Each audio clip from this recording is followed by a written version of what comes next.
Kita akan masuk sesi terakhir dan Mbak Nuri akan membawakan atau akan memandu talk show yang ketujuh di hari ini, yaitu Community Scale Up Why Now. Oke, silakan menyimak ya. Dan kami di sini mau makan pizza dulu. Makasih buat pizza tetangga. Yang mau ikut makan pizza boleh gabung ke rumah Mbak Elmi. Oke, silakan Mbak Nuri.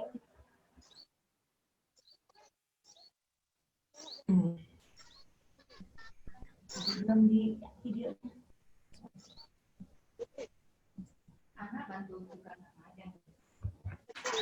Baik, senang banget nih ya. Assalamualaikum warahmatullahi wabarakatuh. Wah, udah, oh ya, ya untuk semua yang sedang menyaksikan BCS ya, BCS mau belanja kayaknya saya ya.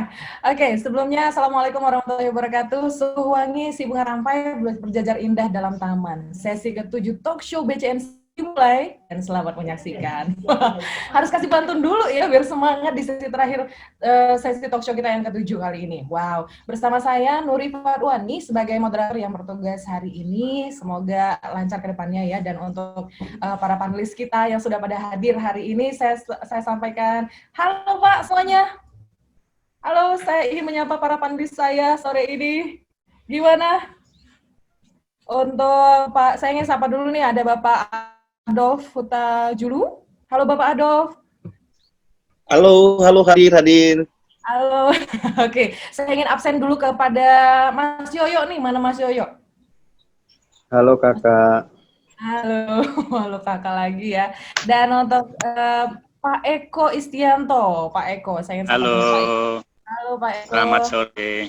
Selamat sore semuanya. Wah, senang sekali ya kita bisa ketemu lagi di dalam agenda hari ini, dalam agenda Batam Community Network dengan tema Creativity for Social Impact. Ya, kalau gitu udah pada nggak sabar pengen ngedengerin semua hal di sesi ke-7 ini dengan tema kita Community Scale Up, why not ya? Kita dari komunitas-komunitas ikut andil juga dalam kemajuan Batam. Gimana nih? Kalau gitu saya ingin buka diskusi dulu untuk pertama kalinya.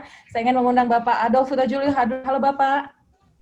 Halo Bu, halo, selamat sore Bu Nuri. Iya, terima kasih. Ya, waktu dipersilakan untuk Bapak dan silakan. Oke, terima kasih. Selamat sore buat semua rekan-rekan. Saya perkenalkan, saya Adolf Hutajulu, profesi sehari-hari sebagai petani.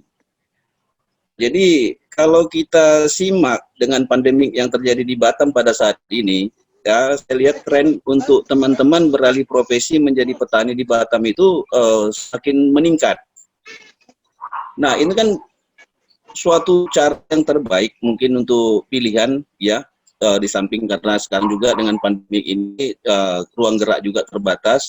Jadi, nah yang kita harapkan dari mereka itu adalah pemanfaatan lahan, dan juga apalagi Batam ini sebetulnya kan bukan tempat ideal untuk bertani sebetulnya, karena memang lahannya memang ya banyak bauksit ya, kemudian keterbatasan air. Nah, di sini dituntut kreativitas daripada seorang petani untuk bagaimana dia melakukan bertani di sana sehingga menghasilkan suatu produk yang memang mampu untuk dinikmati oleh masyarakat di Batam. Nah, yang kita menjadi pemikiran kita pada saat ini adalah bahwa pada saat misalnya karena kondisi alam di Batam itu tidak ideal untuk bertani, sehingga para pelaku pertanian itu memanfaatkan pupuk-pupuk kimia, pupuk-pupuk sintetis, pestisida, dan mungkin bahan-bahan kimia lain, sehingga untuk mendapat produk yang memang bagus, untuk layak, untuk bagus, cantik dijual di pasar. Nah, ini kan membahayakan daripada masyarakat yang mengkonsumsi. Nah, himbauan kita di sini, nah tentu ada pola yang memang di sini dituntut kreativitas. Itu tentu ada suatu pola yang bisa membawa si petani tadi bisa bertani dengan baik dan ramah alam dan sehat untuk konsumen untuk menikmatinya. Nah, di sini saya tawarkan untuk program biodinamik, ya, cosmic farming. Nah, itu salah satu negara yang paling sukses untuk menerapkan bee farming ini adalah India. Nah, kalau di Batam kita lihat, saya selaku praktisi petani di Batam yang saya lakukannya, saya berkebun di Sembulang, yang saya lakukan di sana itu dengan BD Farming itu cukup adaptif dan cukup menghasilkan dengan harga yang baik, ya, dengan juga dengan cost yang sangat rendah. Nah, jadi saya sangat mengharapkan dari BCN sendiri ya untuk memfasilitasi komunitas petani ya ataupun kelompok-kelompok petani individu untuk memberikan edukasi, dan saya siap untuk memberikan edukasi kepada mereka mana menciptakan Batam yang sehat. Karena dengan pupuk kimia, ya pupuk sintetis tadi, pemakaian pestisida, lambat laun itu akan merusak tanah di Batam dan cilakanya akan meracunin juga air tanah yang ada di Batam, sehingga kita semua satu Batam akan menjadi sakit.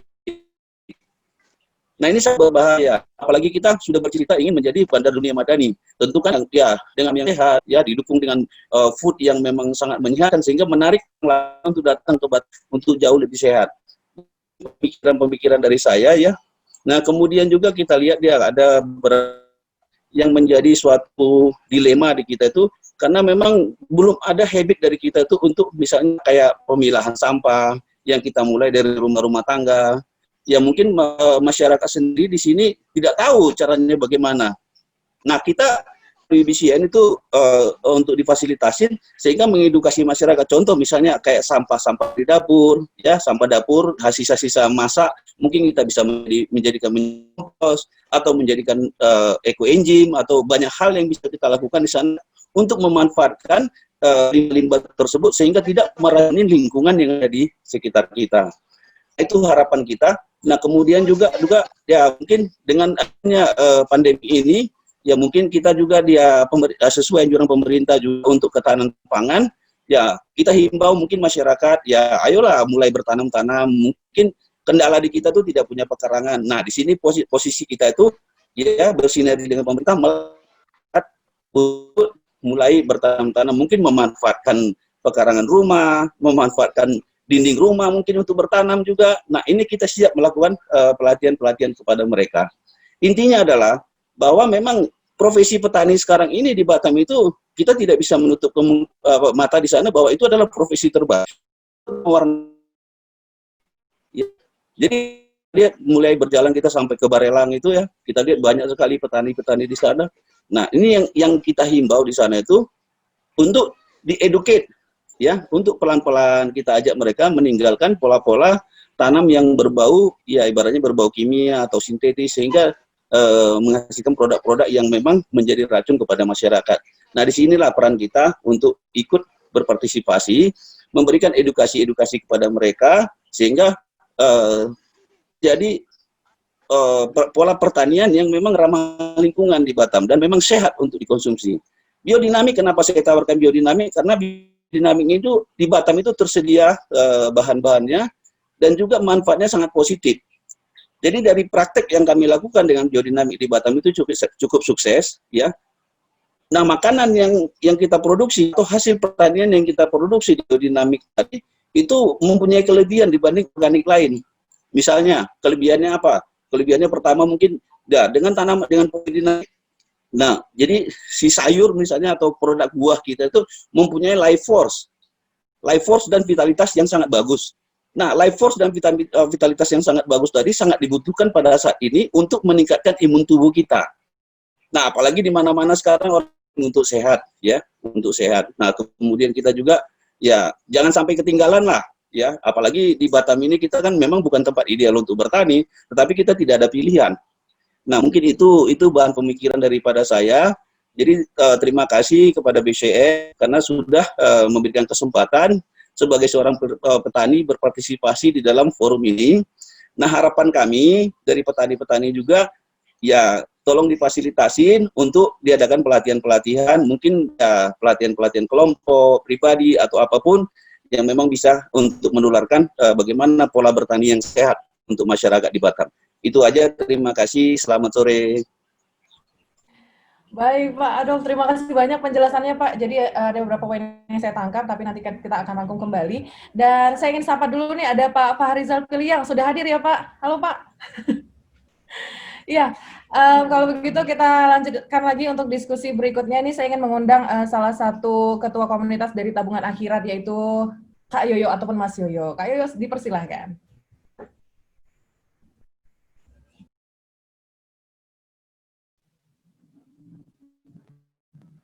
Tes dulu. Bismillah, Assalamualaikum warahmatullahi wabarakatuh. Suara saya kedengaran nggak ya? Kedengeran, jelas. Ya, alhamdulillah, waskulillah. Semoga kita semua dalam keadaan sehat walafiat. Sebelumnya terima kasih kepada BCN, selamat kepada BCN. Saya doain dan saya support banget, semoga BCN ini selalu ada di tengah-tengah masyarakat, karena saat ini memang benar-benar BCN ini suatu wadah yang sangat dinanti-nantikan perjuangannya untuk banyak orang, insya Allah. Jadi terima kasih sama Mbak Nuri atas moderatornya. Jadi di sini saya hanya ingin sharingnya saja. Alhamdulillah di sini saya mewakili dari komunitas tabungan akhirat, komunitas yang bergerak di bidang sosial dan agama. Dan alhamdulillah sekarang udah berjalan 9 tahun, 8 tahun, 9 tahun. Memang banyak hal-hal positif yang kami dapatkan di sini. Insya Allah juga teman-teman yang lainnya dari teman-teman komunitas tabungan akhirat juga menyimak. Jadi diskusi ini saya rasa insya Allah nanti banyak hal-hal yang saya dapatkan dari banyak belajar dari kakak-kakak di sini yang luar biasa. Jadi tabungan akhirat itu berada di Batam dan alhamdulillah sekarang udah ada beberapa di kota, termasuk di Palu. Dan ini adalah proses perjuangan teman-teman semua di komunitas tabungan akhirat, dalam artian banyak anak-anak muda yang 8 tahun yang lalu pergerakan itu sangat tidak masif dibandingkan sekarang saya lihat. Jadi alhamdulillah kalau saya lihat dari sekarang ini banyak kemajuannya sangat banyak positif di hal-hal wadah komunitas yang bergerak di berbagai macam bidang. Dan tabungan akhirat salah satunya bergerak di 8 tahun yang lalu. Saya ngerasain juga dari teman-teman komunitas lainnya, mungkin termasuk Mbak Ermi, Mbak Nur juga, itu salah satu orang-orang yang penggiat-penggiat sosial yang luar biasa kalau saya lihat. Jadi di situ kita banyak terinspirasi, banyak belajar dari bagaimana membangun suatu komunitas itu memang tidak mudah gitu. Tidak mudah dalam hal bagaimana komunitas ini bisa berjalan secara baik dan secara istiqomah. Itu yang berat. Apalagi wadah ini yang dinaungi dengan banyaknya anak-anak muda yang bisa dibilang kapasitas dan emosionalnya itu bisa naik turun. Nah, bagaimana ini bisa terjadi, bagaimana ini bisa menjadi hal-hal positif nantinya. Dan di lapangan itu memang kita banyak belajar banget dari komunitas-komunitas, bukan hanya komunitas tabungan akhirat. Jadi kita di teman-teman di komunitas tabungan akhirat ini banyak banget menelurkan hal-hal baik setelah mereka mungkin tidak lagi di tabungan akhirat. Jadi saya sangat dalam artian sangat bersyukur. Jadi manfaat yang mereka dapatkan di komunitas ini setelah mereka mungkin ada ke aktivitas lain selain di tabungan akhirat ini, mereka membangun suatu wadah-wadah yang mereka yang tadinya mendapatkan banyak hal-hal positif di komunitas tabungan akhirat ini. Dan saya sangat bersyukur karena ini menjadi amal jariah ini. Dan hal yang lain yang saya dapatkan, jadi membangun suatu komunitas ini butuh power yang sangat-sangat luar biasa gitu. Karena harus kita install dan dengan silaturahmi seperti ini, seperti BCN ini, itu sangat bagus sekali saya melihatnya ke depannya. Karena wadah ini wadah yang penuh dengan warni yang berbeda daripada yang lainnya. Karena di situ berbaur dalam hal menjadi satu yang khususnya visi dan misinya, ya ini untuk Indonesia. Untuk ke depannya itu masyarakat bisa menjadi lebih baik lagi, ya pastinya. dan itu. Nah, di sini saya banyak belajar juga di bidang komunitas karena memang kuncinya itu silaturahmi. Itu silaturahmi. Karena dari 8 tahun 9 tahun saya sama teman-teman mendirikan komunitas tabungan akhir ini dari 5 orang dan sekarang udah ratusan, dan banyak hal-hal kegiatan yang kita ingin suatu warna yang berbeda gitu di tabungan akhirat, bahwa misinya memang untuk ke umat dan untuk ke akhirat nantinya. Nah, di situ kita mempunyai warna yang bagaimana ini kita membangun satu komunitas ini bukan hanya komunitas yang berbasis sosial saja gitu. Jadi ada berbagai bidang yang kita geluti, ada berbagai bidang yang kita eksekusi, yang insya Allah tujuannya itu memang untuk memberantaskan hal-hal yang masyarakat itu punya banyak masalah yang kita lihat, baik di sekitar kita maupun di luar sana gitu. Jadi di sini saya banyak belajar juga dari teman-teman semua yang ada di sini dan segala macam. Dan alhamdulillah 8 tahun ke depan ini, walaupun banyak hal-hal di perjalanan ini kita lewatin, kuncinya yaitu memang istiqomah. Berbuat saja yang bisa kita berbuat, walaupun hanya sekecil kegiatan apapun, itu Allah itu lebih suka. Karena kalau melakukan hal-hal baik, walaupun hanya sekecil apapun, dan itu kalau dilakukan secara istiqomah itu lebih baik. Dan alhamdulillah saya dan teman-teman sekarang juga bisa membangun berbagai macam berbagai bidang yayasan. Walaupun komunitas ini komunitas sosial, yang dibilang komunitas ini komunitas non profit. Jadi apa penggalangan dananya juga penggalangan dana dari umat dan untuk umat. Gitu. Jadi sekarang teman-teman dari tabungan akhirat juga, saya mewakili dari tabungan akhirat juga udah komunitas yang memang tujuannya sama dengan arahnya berbeda. Kita udah membangun suatu foundation, yaitu Yayasan Nurul Ilmisyah. Alhamdulillah baru berjalan 3 bulan 4 bulan, itu khusus untuk beasiswa pendidikan yang dananya di mana udah ready. Dan insya Allah di jembatan 3 atau jembatan 4 nanti kita akan membangun, kita ada lahan beberapa hektar di sana. Insya Allah kita akan bangun masjid, yang dimana masjid ini kita fondasikan dulu, kita bangun dulu dengan warna yang berbeda, dengan konsep yang berbeda, yang tujuannya nanti pembangunan ini juga dirasakan kepada masyarakat banyak. Dan situ kita akan bangun pondok tahfiz, budidaya yang lainnya, dan perkebunan. Dan ada beberapa hektar dan lainnya. Nah, itu di bidang pendidikan. Jadi di sini di komunitas tabungan akhirat itu di bidang sosial, agama, dan itu konsepnya universal. Jadi kalau di Nurul Ilmisyah kita bangun lagi, itu konsepnya bidangnya memang khusus bidang beasiswa pendidikan. Pendidikan apa saja? Karena ini dengan moto pendidikan untuk semua. Jadi siapapun dengan target yatim, duafa, dan tahfiz. Mereka berprestasi, mereka tidak mampu, mereka punya skill yang baik dan segala macam. Dengan SOP yang kita berikan, insya Allah dari SD, SMP sampai kuliah, insya Allah kita biayain. Ya, itu udah kita jalanin beberapa 3 bulan ini dan sampai kuliah. Dan sampai mereka lulus, kalau perbaikan nilainya itu sangat memuaskan karena ini untuk mereka juga yang akan merasakan. Dan alhamdulillah udah berjalan.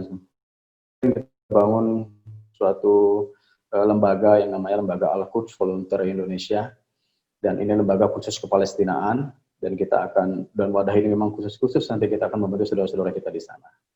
Dan dari 3 komunitas dan lembaga itulah, semoga saya banyak dari hal-hal yang saya dapatkan dari BCN ini, banyak terinspirasi dan kita langsung eksekusi.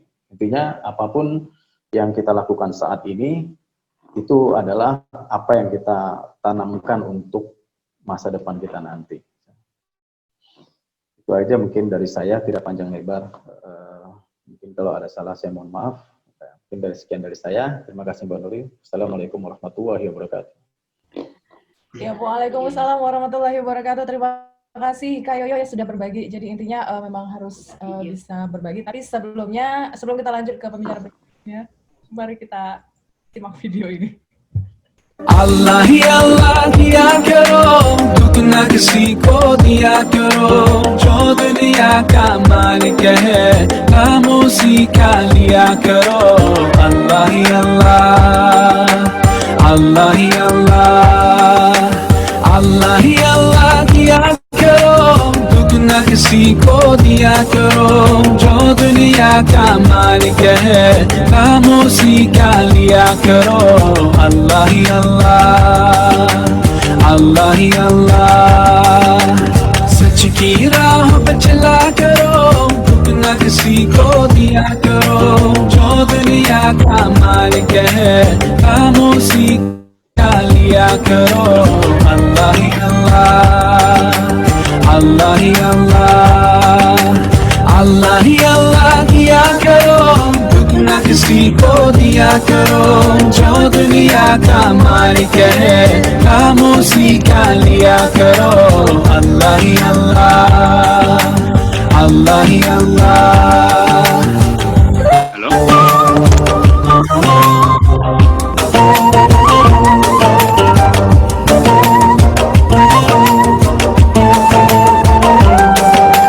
Nggak ada suaranya.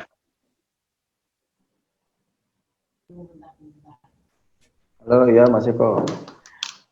Halo, oke. Masih kedengaran, Mas Eko? Bisa ya? Siap? Ya. Bisa, udah dengar.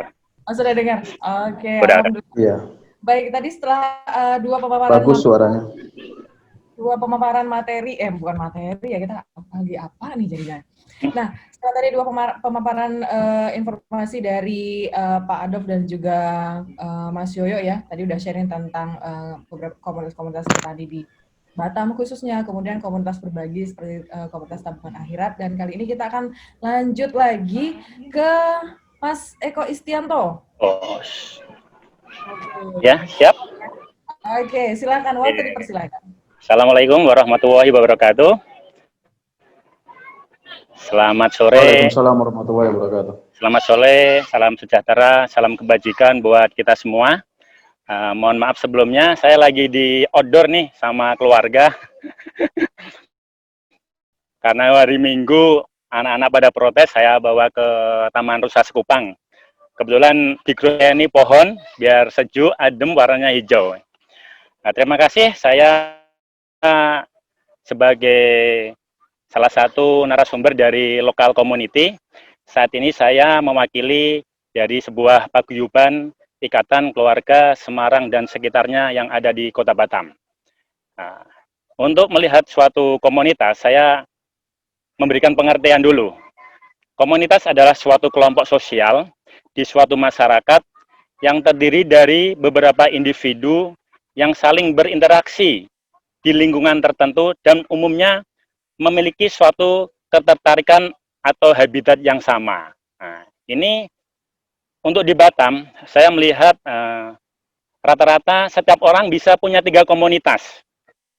Salah satunya, pertama, biasanya punya komunitas asalnya dari mana. Nah, begitu merantau ke Batam, biasanya mencari kawan-kawannya. Saya kan asal Semarang, jadi saya otomatis mencari teman-teman yang Semarang. Nah, itu. Kedua, biasanya komunitas alumni sekolah. Nah, alumni sekolahnya dari mana? Misalnya dari universitas tertentu. Pasti di Batam mencari alumni sekolahnya.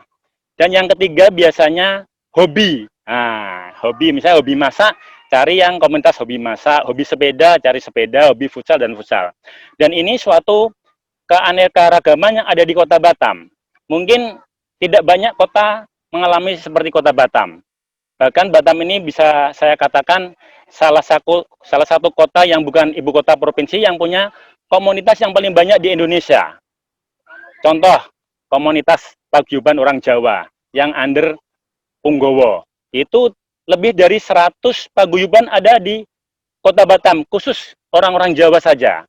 Nah, dan ini menurut saya suatu potensi yang bisa membantu menggerakkan perekonomian di Kota Batam.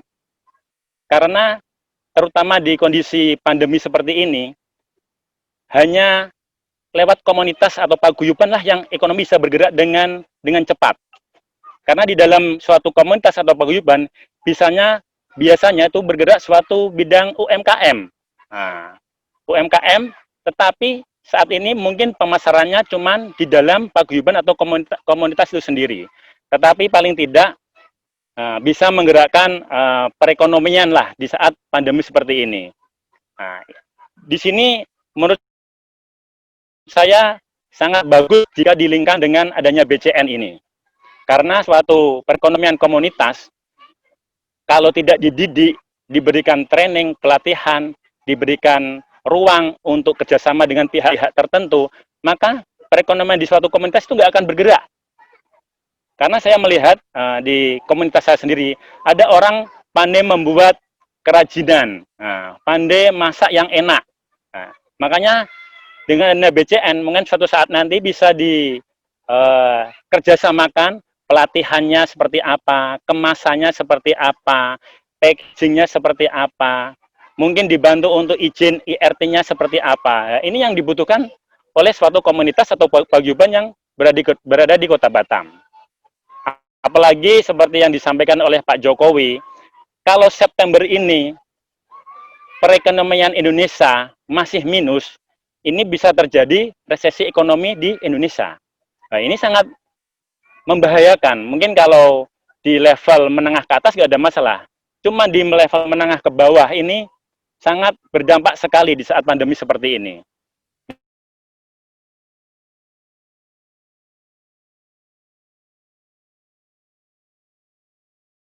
Dan ini bisa jadi menjadikan saat adanya kesulitan seperti pandemi, manfaat yang bisa diambil oleh komunitas-komunitas yang ada di Kota Batam ini kepada BCN gitu loh. Ini peran BCN yang notabene saya lihat anggotanya ini orang pengalaman semua, punya link stakeholder yang banyak. Nah, ini kesempatan untuk menggerakkan perekonomian di Kota Batam lewat komunitas dan paguyuban, terutama di UMKM. Nah, kalau saya sendiri ya sebagai Ketua Paguyuban Semarang, saya melihat UMKM ini masih tidak begitu dilirik di Kota Batam. Ini bisa kita lihat di budget yang di Pemko Batam. Mungkin UMKM menurut info yang saya terima dari Komisi 2 DPRD Kota Batam itu cuma 1 M. Itu sangat sedikit sekali. Gimana mau memajukan perekonomian UMKM di Batam, tapi dananya itu cuma segitu. Itu sangat sedikit gitu. Makanya kalau saya bilang UMKM itu bukan usaha mikro, menengah dan kecil, tapi saya bilang usaha mantap ke arah maju. Nah, ini yang penting buat Kota Batam saat ini. Jadi ketika bisa menggerakkan UMKM gitu, usaha maju, usaha mantap ke arah maju gitu. Ini yang harus disampaikan ke pemerintah Kota Batam, yang notabene saya lihat ada beberapa di grup ini, untuk memantapkan UMKM gitu loh, biar tidak dijadikan sebagai pelaporan saja ketika dibutuhkan. Nah, tapi ada konsistensi untuk menggerakkan UMKM itu terus menerus gitu. Kedua, mungkin yang saya sampaikan secara tidak langsung komunitas atau paguyuban di Kota Batam ini sudah ikut menggerakkan perekonomian, walaupun di level paguyuban atau enggak komunitas. Ini sudah membantu Kota Batam gitu. Selanjutnya yang saya sampaikan mungkin ini saat ini kan masa mau adanya pilkada. Nah, kalau saya menyortinya di Kota Batam yaitu pemilihan calon wali Kota Batam. Nah, ini mungkin saat ini BCN bisa mulai bergerak, mungkin menghubungi KPU Kota Batam. Jadi jika nanti ada debat calon wali kota dan wakil wali kota Batam, UMKM ini bisa dimasukkan sebagai bahan debat. Apa yang akan dilakukan oleh para calon wali kota Batam ini tentang UMKM di Batam gitu. Jadi tentang mungkin budgetingnya, pelatihannya. Nah, syukur-syukur ada sen kontraknya lah dengan BCN. Apa yang akan dilakukan para calon wali kota dan wakil wali kota di Batam di 2020-2025 nanti. Nah, selanjutnya mungkin ya tentang pariwisata. Nah, kayak seperti sekarang pemerintah menggerakkan pariwisata Kota Batam. Cuman kita lihat bersama, rata-rata yang menggerakkan atau pariwisatanya itu orang-orang yang sudah mapan gitu loh. Dan sedangkan orang yang menengah ke bawah ini belum bisa ditarik untuk ikut menggerakkan pariwisata di Kota Batam. Ini suatu kendala. Next, semoga BCN bisa menjembatani supaya para pemain UKM menengah ke bawah ini bisa ikut berkontribusi di pariwisata Kota Batam. Misalnya nih, Batam sudah saatnya membentuk atau menciptakan pilot project perumahan sebagai kota wisata. Nah, perumahan sebagai tempat pariwisata. Mungkin satu kecamatan, satu area. Kalau dibuat suatu pariwisata, otomatis nanti UMKM itu akan bergerak, akan hidup. Pelaku-pelaku usaha di tingkat perumahan di Kota Batam. Ini tentunya butuh dana, butuh link untuk ke pemerintah Kota Batam. Selanjutnya mungkin yang saya sampaikan, kampanye BCN. Nah, BCN sudah akan terbentuk, ini butuh kampanye, butuh disampaikan kepada seluruh masyarakat Kota Batam, stakeholder-stakeholder yang ada, pariwisata, industri, dan lain-lain, supaya BCN ini punya nama, punya power, yang bisa dilihat secara langsung oleh masyarakat dan komunitas-komunitas di Kota Batam. Dan yang terakhir, rencana kalau tidak ada action juga sia-sia. Butuh PDCA, Plan, Do, Check, dan Action untuk BCN supaya bisa berkontribusi di Kota Batam untuk menciptakan perekonomian Batam yang baik, Batam sebagai kota bandar dunia yang madani. Terima kasih. Assalamualaikum warahmatullahi wabarakatuh. Warahmatullahi wabarakatuh. Terima kasih Mas Eko, pemaparan yang luar biasa ya. Tadi dimulai dari UMKM, kemudian agak menjatuh sedikit ke pariwisata juga ya. Jadi kesempatan buat siapapun yang ingin masuk ke dalam ranah UMKM itu terbuka buat siapapun ya Mas ya. Baik, diskusi yang luar biasa. Panelis-panelis saya juga udah mulai, wah nih diskusinya udah mulai berasa ingin, seperti ada yang ingin bertanya atau yang lainnya, boleh. Nanti akan ada beberapa pertanyaan dari saya pribadi dan juga nanti akan ada sedikit sampai ya. Oke, kalau gitu saya ingin menyapa dulu Pak Fahrizal. Halo Bapak. Assalamualaikum warahmatullahi wabarakatuh. Waalaikumsalam warahmatullahi wabarakatuh. Baik, untuk Bapak Fahrizal saya persilakan. Baik. Bismillahirrahmanirrahim. Assalamualaikum warahmatullahi wabarakatuh. Kayaknya semua sudah pada capek, mungkin 2 hari sudah maraton.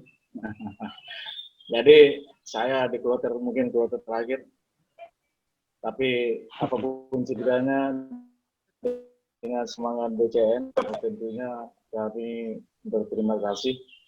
Saya dari komunitas penyandang disabilitas, ya karena tangan saya yang disabilitas, di mana diberi kesempatan oleh BCN untuk bergabung, dalam arti kata untuk bersama-sama bagaimana keterlibatan dari kaum disabilitas juga bisa beraktivitas. Dari berbagai narasumber tadi, saya ikut berbangga dan berterima kasih bergabung dengan BCN. Mudah-mudahan banyak hal sebetulnya dari kalangan disabilitas yang membutuhkan pengayoman, semangat, motivasi, edukasi, dan juga bantuan-bantuan hal-hal lain yang saya rasa dan saya harapkan BCN akan mampu untuk merubah paradigma disabilitas ini bukan kaum yang lemah, tapi kekurangan mereka akan menjadi sebuah kekuatan baru bagaimana Batam khususnya untuk lebih baik ke depan. Selaku Ketua Disabilitas untuk Provinsi Kepulauan Riau, itu rata-rata nasional itu disabilitasnya dari jumlah penduduk 15-20%. Makanya kalau untuk di provinsi lebih kurang kami itu ada lebih kurang 1.500 sampai 2.000 orang. Tapi semua belum terdata. Kalau yang sudah database kita itu di Batam aja sudah 700. Nah mereka bergerak dalam berbagai hal. Ada yang disabilitas berat, hidup di rumah, ada yang menjalani proses pendidikan, ada di SLB negeri, ada SLB swasta, namun belum menyentuh kepada teman-teman yang usia-usia produktif atau usia-usia yang wajib belajar itu, belum tersentuh. Itu dikarenakan apa? Satu, karena akses misalnya dari Sagulung ke SLB negeri di Batam Center mempunyai daya transportasi yang tinggi. Dan juga namanya disabilitas, terutama anak-anak itu butuh pendampingan daripada orang tuanya untuk menungguin, menjemput, mengantar, dan segala macam. Nah, ini perlu menjadi perhatian kita bersama. Kemudian kalau tingkat dewasa itu banyak hal mereka lakukan. Ada yang bergerak di bidang UMKM tadi, ada yang jualan, ada yang bengkel, ada yang panti pijat tunanetra, ada macam-macam sesuai dengan standar-standar kemampuan mereka. Tapi rata-rata dari kalangan disabilitas itu mempunyai daya sumber daya manusia yang terbatas, mempunyai wawasan yang belum begitu terbuka. Padahal disabilitas itu sudah mempunyai payung hukum dengan undang-undang yang sudah diterbitkan oleh pemerintah. Nah, hak-hak kita penyandang disabilitas, kalau misalnya Batam ini menjadikan menjadi kota madani, maka akses atau ramah disabilitas itu harus tercipta. Kita lihat akses-akses yang sudah ada di Batam itu masih minim, bukan tidak ada, tapi masih minim untuk kalangan disabilitas. Kita mulai dari bawah aja, sampel aja, minta maaf pada seluruhnya. Misalnya kantor lurah, kantor camat itu akses kursi roda nggak ada. Kalau misalnya di seputaran Engku Putri, akses ke tunanetra nggak ada. Untuk transportasi apalagi, memang ada di mobil bus untuk prioritas tempat duduk. Tapi namun sosialisasi baik dari konektor ataupun dari masyarakat itu belum tersikapi. Saya pernah coba naik dari Batam Center ke Sekupang karena penuh, makanya saya mendekati tempat duduk di kursi prioritas. Tapi yang duduk di situ tidak mau tahu apakah itu disabilitas atau ibu hamil ataupun apa. Nah, ini yang perlu berharap dengan bergabungnya saya dengan teman-teman sahabat-sahabat yang lebih berpengalaman daripada saya, yang lebih mempunyai kekuatan atau manpower-nya lebih untuk berbuat dan bertindak, baik itu kepada pihak pemerintah ataupun pihak-pihak lain yang bisa mengangkat harkat dan martabat penyandang disabilitas yang selama ini kalau kita lihat ya, mereka mengemis itu menjadi viral kali. Kalau versinya disabilitas, ya itulah kekuatan mereka. Kenapa? Kalau dia duit 70 juta dapat dari mengemis itu dipermasalahkan. Yang dipermasalahkan itu kalau bisa diayomi mereka dengan modal 70 juta itu dijadikan sebuah usaha. Dibimbing, diarahkan, jangan dipiralkan, dipermalukan mereka di televisi.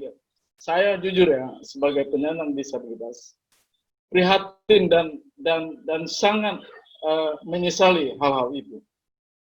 Boleh dikondisikan, tapi dijadikan, diarahkan ke mereka itu ke arah yang positif. Jangan dihenjakkan, seakan-akan disabilitas itu menjadi sampah. Ya kalau mereka mengemis ya tariklah. Bagaimana? Apa masalahnya? Di mana? Mari, yuk kita BCN untuk bisa bersama-sama mikirkanlah. Itu ada tadi tabungan akhiran, ada teman daripada lingkungan, ada teman-teman dari apa. Ya, saya berharap kolaborasinya gitu. Untuk bukan berarti kita dikasihi, tidak.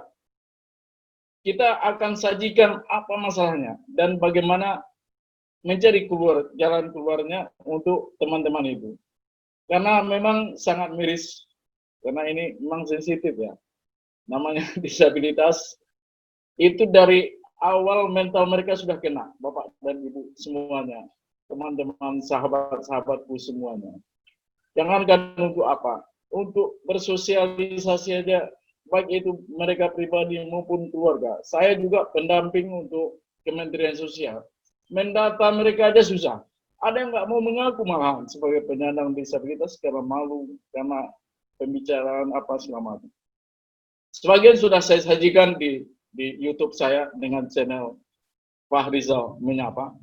Bagi teman-teman yang sudah mensubscribe, saya ucapkan terima kasih dan sudah melihat. itu sebagian kecil daripada permasalahan-permasalahan daripada disabilitas.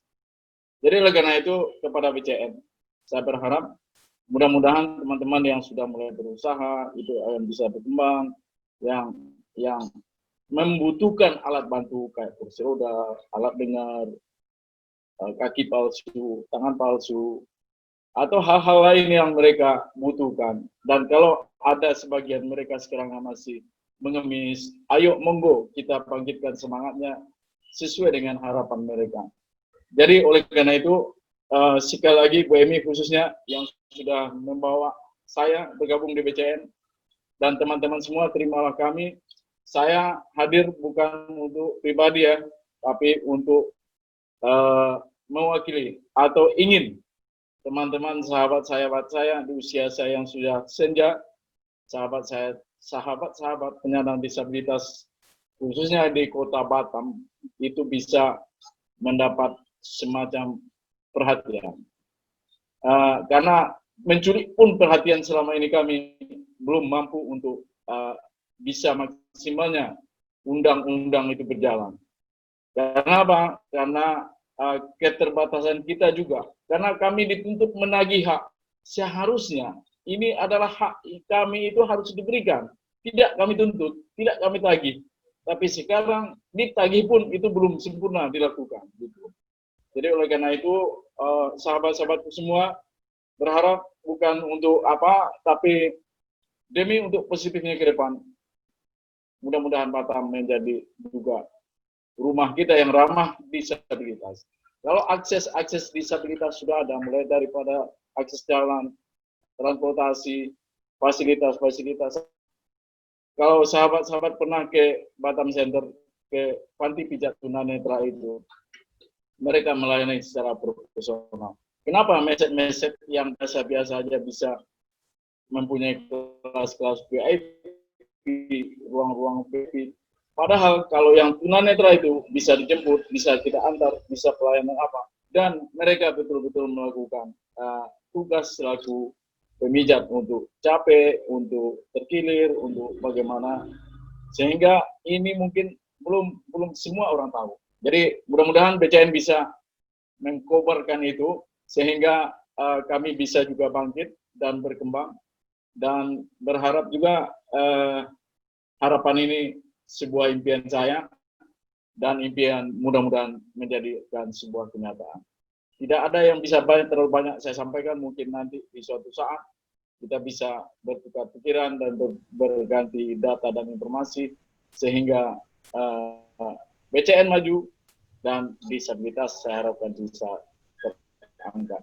Demikian saja ya, terima kasih. Mohon maaf kalau ada yang salah kata. Jangan lupa tontonlah di channel saya, Farizal Menyapa. Sekian, terima kasih. Wassalamualaikum warahmatullahi wabarakatuh. Waalaikumsalam warahmatullahi wabarakatuh.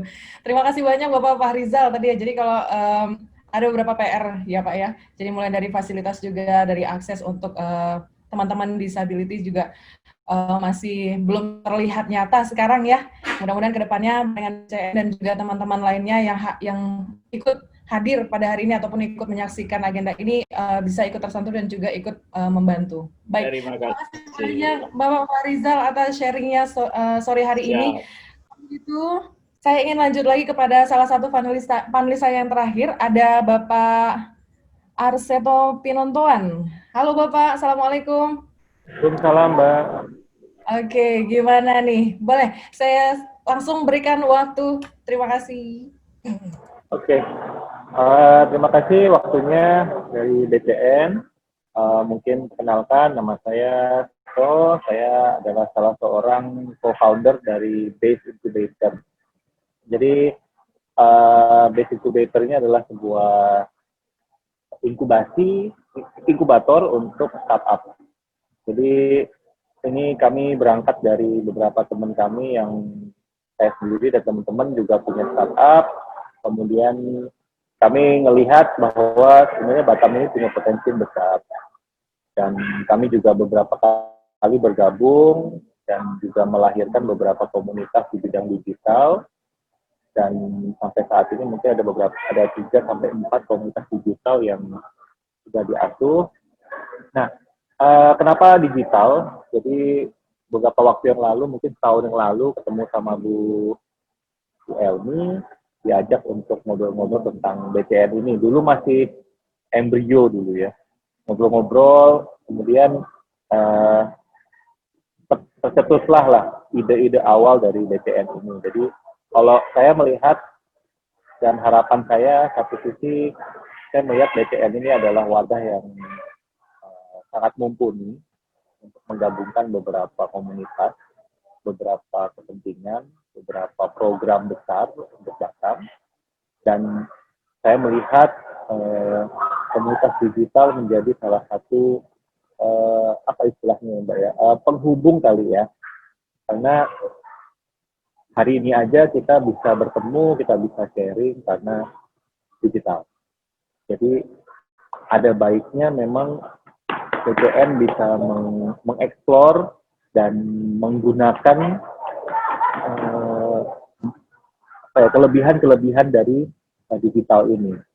Nah, kenapa saya menekankan pada digital?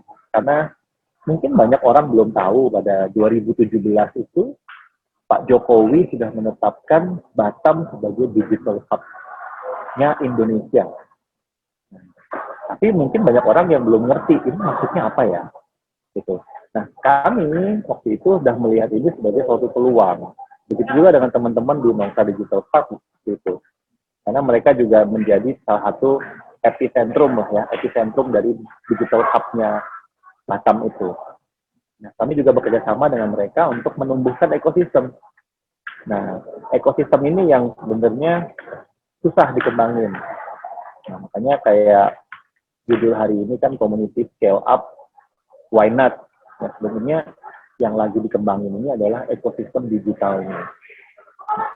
Ekosistem seperti ekosistem layaknya alam itu banyak komponen yang harus bekerja sama.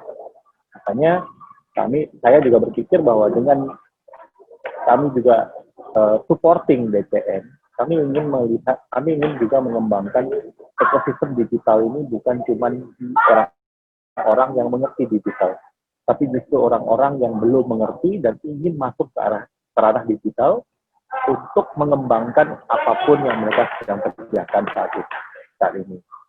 Nah, jadi saya sih nggak bisa sharing banyak-banyak ya, tapi intinya kalau dari kami, dari base, dari komunitas digital yang mungkin bisa saya representasikan, kami siap lah membantu, mungkin tadi dari Pak William, dari pariwisata, dari UKM.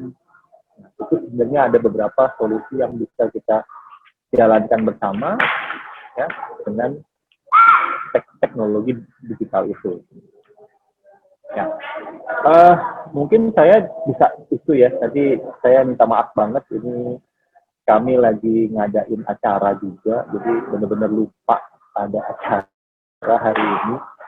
Jadi mungkin dari saya itu cuman akhir kata, saya cuman mau sharing bahwa kami sebagai orang digital, kami pengen banget kolaborasi, kami pengen banget bantu teman-teman yang ingin berkembang bareng-bareng. Ayo kita berkembang, dan kami akan sangat siap untuk membantu BCN sebagai secara keseluruhan untuk maju dan mencapai visinya BCN itu sendiri untuk Batam. Terima kasih Mbak, mungkin itu dulu Mbak. Baik, terima kasih banyak untuk Pak Arseto penonton ya. Mungkin tidak hanya banyak, jadi semacam ini ya, digital itu, ekosistem digital itu memang dibutuhkan dari seluruh aspek ya. Setuju banget kan ya?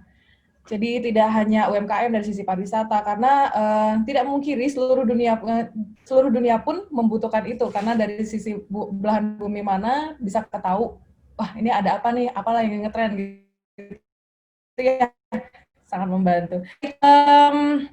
Itu saja untuk diskusi kita di sesi ke-7 kali ini. Saya ngucapin terima kasih banyak untuk para panelis saya di sore hari ini yang sudah join, sudah sharing banyak hal. Dan saya juga mengucapkan terima kasih pada yang sedang online juga ya. Terima kasih banyak. Dan mohon maaf apabila ada salah-salah kata dari saya sebagai moderator. Kita ketemu lagi di lain waktu. Baik, kalau gitu saya tutup. Wassalamualaikum warahmatullahi wabarakatuh.